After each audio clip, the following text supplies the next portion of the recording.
বলতে পারো এ বিশ্ব চরাচরের সবচেয়ে বড় দূরত্ব কোনটি? পৃথিবী থেকে নক্ষত্রগুলোর দূরত্ব? না। তাহলে ওই যে সীমাহীন মহাশূন্য, যতদূর বিস্তৃত সেই দূরত্ব? না। তাহলে কি জন্ম থেকে মৃত্যুর মাঝে যেই দূরত্ব সেই দূরত্ব? না, তাও না। এই বিশ্ব ব্রহ্মাণ্ডের সবচেয়ে বড় দূরত্ব হচ্ছে দুটো হৃদয়ের মাঝের দূরত্ব। যখন একটি হৃদয়ের গহীনে আরেকটি মানুষের জন্য বিরামহীনভাবে হু হু করে রক্তনদী বয়ে যায়,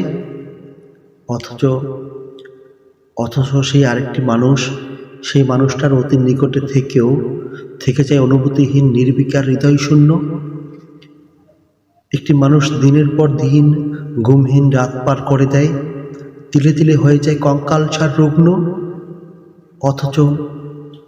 অথচ সেই আরেকটি মানুষ তা জেনেও স্বার্থপরের মতো থেকে যায় উদাসীন, ভাবলেশীন, মমতা শূন্য। প্রিয় মানুষটিকে একটিবার ছোঁয়ার জন্য গোপনে গোপনে ভেঙে চুরমার হয়ে যায় কত মানুষ এই পৃথিবীতে। অথচ প্রিয় মানুষটি তার অতি কাছে থাকলেও সে মানুষটি পারে না তাকে একটিবারের জন্য ছুঁতে।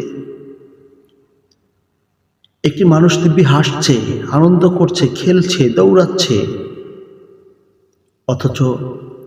অথচ তারই অতি নিকটে আরেকটি মানুষ খুব করুণভাবে ছিন্ন বিচ্ছিন্ন হয়ে যাচ্ছে। এক বিপন্ন, দুঃসহ, দুরুদিগম্ব, রহস্যময় দূরত্ব।